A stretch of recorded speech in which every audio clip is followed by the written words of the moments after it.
It was incredible. I learned a great deal about critical pedagogy.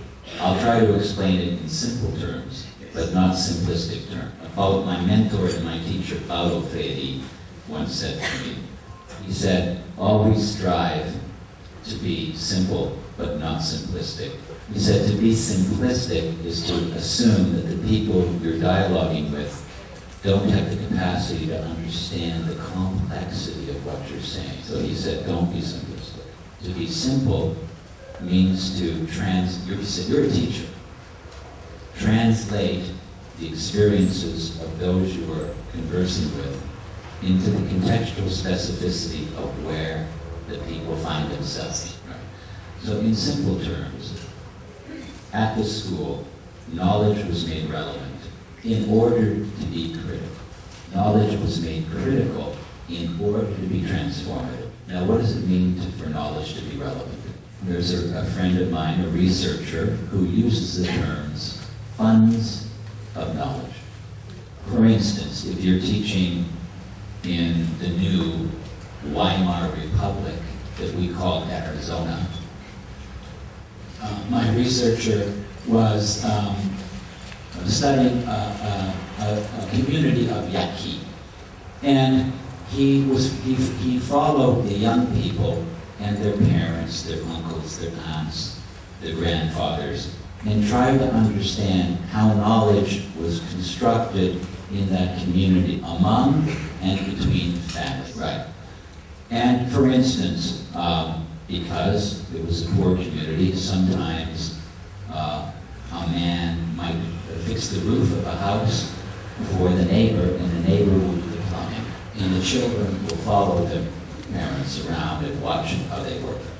And so the researcher went to the local school and met with the teacher and said, well, I have done some research. This is how I believe that young people learn informally in their communities.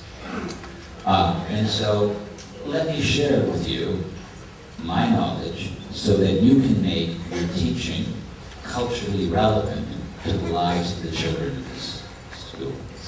And that's what I mean by relevancy. In another school, one of my friends did some research in a school mostly in Oakland, California, with mostly African American students. In this community, there's a lot of violence and a lot of poverty. So they basically taught through hip hop, right? Tupac Shakur is a hip hop artist. He was assassinated in Las Vegas. He's very popular still, his music and his ideas. He had a big tattoo here on his chest called Thug Life. A thug is like a gangster. So they created Thug Life pedagogy, gangster pedagogy. Tupac talked about in the barrios how the sidewalks were created by cement. And the cement was a metaphor for urban life. And sometimes there was a crack in the sidewalk.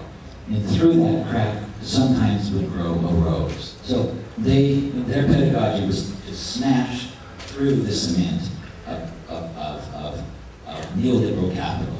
Yeah, right, to enable the flowers to nourish. Well, they were taught the rudimentary principles of critical sociology. They were taught how to interview, they were taught how to collect data, they were taught how to analyze data, they were taught how to interpret data, just like a critic. And they use those skills to analyze the school, to criticize the school, to do critical analysis of the school, of their neighborhood, right, and the larger municipality. And they learned to ask very uncomfortable questions to the authorities. Well, they were learning to become critical. But you only need to become critical in order to be transformative. But let me say one more thing about being critical. And I can only adequately express this through a story.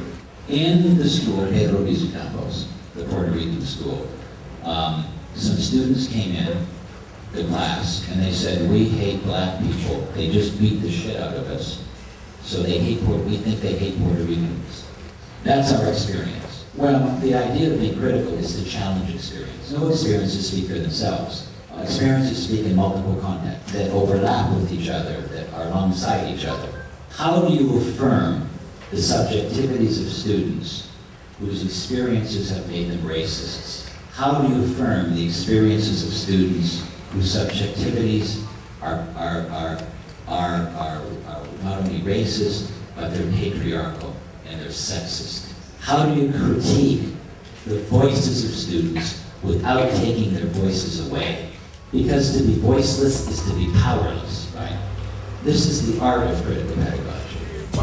I'm caught up in this sickness, I rob my adversaries, but slip and let the witness wonder if they'll catch me or will this nigga snitch?